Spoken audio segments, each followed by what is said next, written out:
I wrote a blog post a while ago about why I f***ing hate video games, because this is what it does. It appeals to like the male fantasy.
Fires of Rubicon isn't for everyone, and as a fellow Armored Core fan myself, having played 2, 3, and 4 Answer, you're probably not going to like what I have to say. This is the least Armored Core game of the entire Armored Core series. From the combats to the oddly more spiritual story, Armored Core 6 Fires of Rubicon isn't exactly the Armored Core you've come to know and love. But that isn't a bad thing. It's been roughly a decade since the last Armored Core game was released, and the franchise has been under the radar since then. But in its absence came games like Sekiro, Bloodborne, Dark Souls 3, and Elden Ring.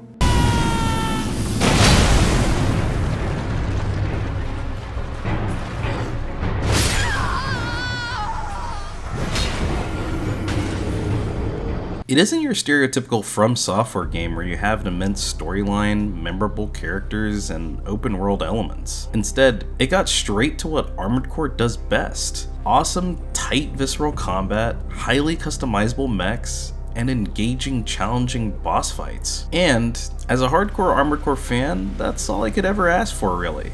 So the question is, does Armored Core 6 Fires of Rubicon deliver that? Yeah, with well over 20 plus hours of gameplay, 2 new Game Plus modes, and a new engine, Fires of Rubicon delivers that and more. It's a nostalgic hit of dopamine to play as a giant mech that has the power to change the outcome of wars. When you play Armored Core 6, you can't help but feel right at home. But that isn't to say the game doesn't have its own issues. We'll talk about the bad first before we dive into the good stuff. Like I said, this is the least Armored Core-like game out of all of its predecessors. And what I mean by that is how the systems have changed dramatically since Armored Core 5. Things like the stagger system, tuning your mech with augmented upgrades like increased damage, and the overall boss fights make it so vastly different. Never before did you need to rely on making an enemy hit a vulnerable state. ACs can use repair kits, similar to how Estus flasks work. The same goes with enemy ACs. Whatever you can do, they can too. The game feels oddly more spiritual, due to the whole element of coral coming into play, which is the game's main focus and resource. In the coral flow. There are some militaristic aspects, but now you have a talking spiritual entity that becomes a main plot point as you progress through the game. Raven, I've identified an approaching enemy. Synchronize with your brainwaves and maintain contact to support you. There's this underlying feeling of playing an Armored Core game in essence, but it's covered with a bunch of extra stuff that didn't feel necessary to add. I personally believe that having to rely on a stagger system isn't necessary, and introducing repair kits doesn't feel like a healthy addition either. It feels more real and challenging when you don't have to rely on self-heals, because every mistake in combat should cost you in war.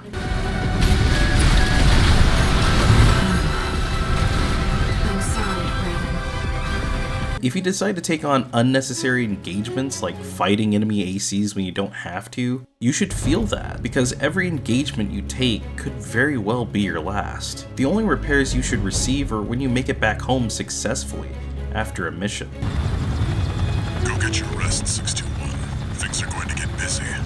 But I think this is due in part to the whole boss structure of the game, which makes sense. However, that is also a negative aspect. I remember I got so mad at a fight I got stuck on, I said something like, whoever designed these bosses is an asshole. And you can tell they wanted to challenge you in ways never before seen in an Armored Core game, which is new, but also feels a bit alien as a longtime fan. Well, now that we got you warmed up, it's time for the arm cruncher. Arm cruncher, great. This squirrel's trying to kill me. Oh, finished already? Not so sure. God. What a letdown. Fights can be frustrating and often feel like a war of attrition rather than fair play. You'll be put in situations where the enemies grind you down and inevitably pit you against an enemy AC only to be frustrated by the lack of a checkpoint. Fortunately, the game is graceful with checkpoints to remove the tedium of going back to certain parts of missions. Believe me when I say this, you will die over and over again. There are a lot of fights where you'll feel like you're safe as you dodge hastily from enemy projectiles, only to be hit anyway. This gives the bosses an unfair advantage as they throw unavoidable missiles at you, while you're chipping away at their ACS or stagger meter. I think the main issue with the boss fights is they take too many pages from Elden Ring or Dark Souls in design, and they go a bit too over the top. What happened to fighting giant mechs or huge airships? After beating the game, I can safely say that the first end of chapter boss took me 3 to 4 hours, while every other boss took me only a fraction of the time, minus the chapter 4 boss. This is probably because I tried to fight Baltius as a traditional Armored Core boss, but was left completely flabbergasted at the fact that this isn't the old Armored Core I knew and loved anymore. Now you're supposed to fight enemies that are always faster than you with tons of projectiles and have fairly ridiculous movesets. It doesn't feel like any other Armored Core game. It doesn't have that grounded design since enemies and bosses are just plain ridiculous. It's the same ridiculousness you'd find in a Zone of the Enders game, Gundam, or Evangelion.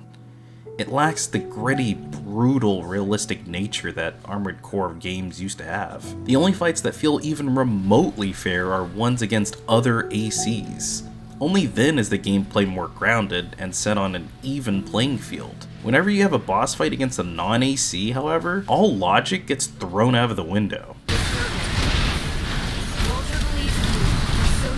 Controls can feel rigid at times. Oftentimes you'll be using weapons only to be stuck mid-animation praying that the enemy doesn't hit you with an awful projectile or ability. Understandably though, this gives heavy weapons a lot more heft and weight, but in such a fast-paced game, it feels more like a burden than a blessing. Did I mention that bosses can cancel their animations and dodge away from incoming melee attacks? Combat pacing feels slightly off when you're stuck in moments of reloading your weapons or waiting for your energy bar to refill. The bosses are so fast that keeping up with them is nearly impossible as you run out of energy quickly. This leads to some frustrating design that oftentimes after dying to a boss consistently, you'll feel like you need to change your loadout.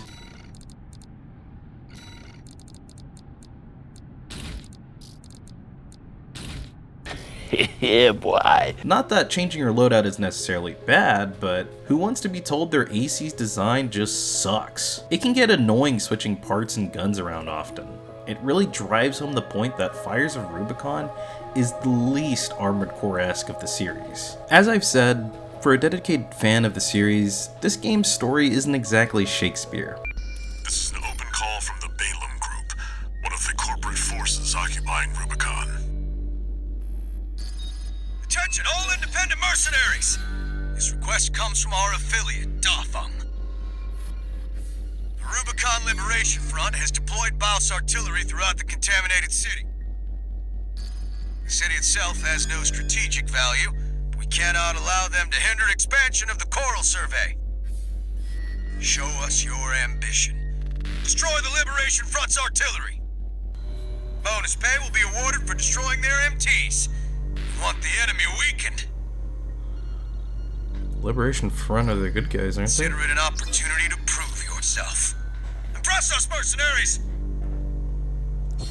And that's what we've come to expect and love. The overall themes are still present, where you're nothing but a mercenary caught between corporations and rebel forces trying to claim or protect the planet's resources. Characters come and go, environments are static, and there's not much to explore, and you can't be emotionally invested in the world of Rubicon. If you're used to the Soul series, Elden Ring, or other titles that From Software has produced, and you expect a deep, enriching story, you're going to be sorely disappointed. What makes up for it is a fast-paced game that focuses on the art of cool, where you'll constantly take on jobs or sorties in order to further develop your AC throughout the game. There are still jobs that involve story-defining decisions, and as there are 3 endings, you won't know what to expect until you get to the end.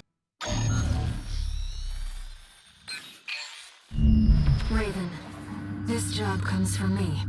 Okay, after talking about all the flaws I had with Armored Core 6, what makes this title so good? Is it worth buying? When are you going to put pants on when you review stuff, John? The short answer to all these questions is yes. I firmly believe Armored Core 6 is worth playing, even if you bulldoze through it after 15 hours. There's this feeling of instant gratification you get from playing Armored Core 6 that makes it worthwhile addition to any collection of games. You get into combat and start playing from the get-go without having to worry about the nuisances of story setup or the trivialities of farming or finding things in order to progress the game. The boss fights are insane and breathtaking cinematic pieces. Each one is unique, and From Software throws a variety of interesting encounters at you. You'll have fights where you fight 2 ACs at once. Sir, I can't.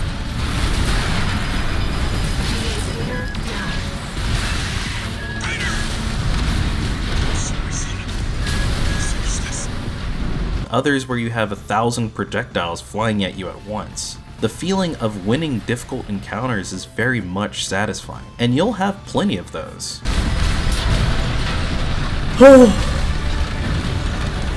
Holy shit! Holy shit! I think From Software created great bosses, but the flaws with them are very much present, as almost every boss is just super fast. You'll find yourself struggling to keep up with them. In Armored Core fashion, there is a plethora of customization options that will leave you busy creating your dream mech. From the weapons, parts, and decals, every inch of the AC you create is very much a part of you. But just like building a car, you can't have everything. There are weight and energy limits, and tuning the right AC to fit your needs comes from progressing the story. The sound design and music makes it feel like you're actually inside of a mech.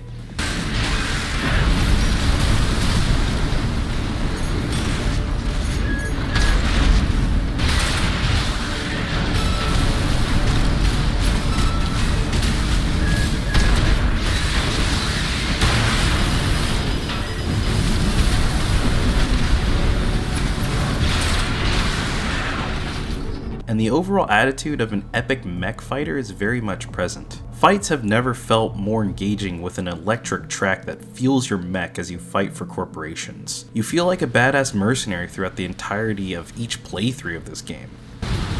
Target destroyed. Concluding evaluation. Well done. My only complaint is it needs more of an attitude instead of being seamless in places. I need more funky beats and guitar riffs.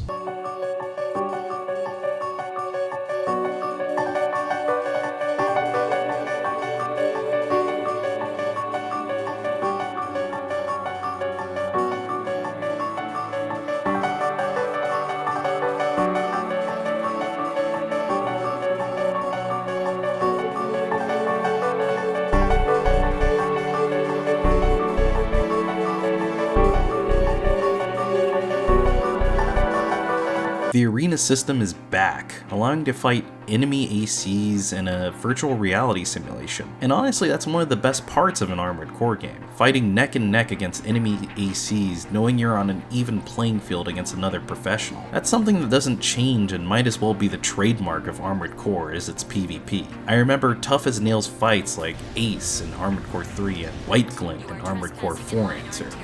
Pull back immediately, or we will respond with lethal force.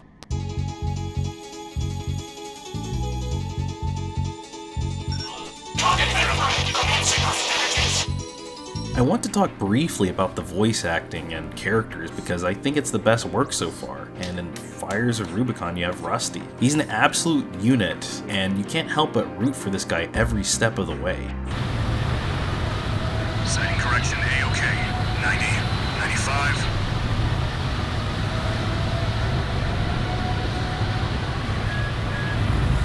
I won't miss. There are interesting characters like your handler Walter and Carla. Long time no see, Walter. Looking good for a change. I see you've got a new augmented human. What happened to 617 and the rest? Their jobs. They did what it took to get us here. Every character introduction is somewhat intriguing, and the convincing performances of every actor is phenomenal. Must be rough only having one good pilot to rely on. Taking dirty jobs for money never felt better. Well, close enough is good enough for me. Raven. They really are like fireworks. Overall, I think Armored Core 6 is a welcome addition to the series as it tries to redefine and modernize itself as a whole. It's definitely a lot faster in terms of pacing. The story also feels blatantly more spiritual and fantasy-like, but it still maintains what we know and love about Armored Core. It's like seeing your favorite relative at Christmas give you a gift. You never know what you're going to get. Guest of honor's here. Hey, buddy. I'm hoping From Software will stick with this beloved franchise for years to come, but they could just as easily abandon it for a decade again. Either way, this is something to be excited about if you're an old fan of the series. But don't expect everything to be perfect. I still think Fires of Rubicon is a diamond in the rough. Don't get me wrong. Am I still willing to play one of my favorite mech franchises ever? Hell yeah. Give me a hell yeah! In conclusion, Armored Core 6 Fires of Rubicon is a great addition to an already successful track record From Software has to offer. For longtime Armored Core fans, you won't be disappointed. It's still a very solid game in its own right. For newcomers, there's definitely a fun time to be had if you're willing to invest into it. But again, it isn't for everyone, especially for people that lack patience or are used to more casual settings. This game has its breaking points, and don't worry, I've been there. I got so frustrated at certain bosses because they blatantly felt unfair. My advice is to be sure to change things up every once in a while if you're having a bad time. And that's the biggest thing about Armored Core. The very soul, in fact. Change. Change your mech, change the outcome of the Rubicon War, and ultimately a change that From Software decided to produce when making Armored Core 6. And I will stand by it as I'm a more dedicated fan to the Armored Core series than the Soul series. If you stuck through this video, I want to know what your answer is. Will you be the liberator of Rubicon, or the destroyer? Got a job for you, 621.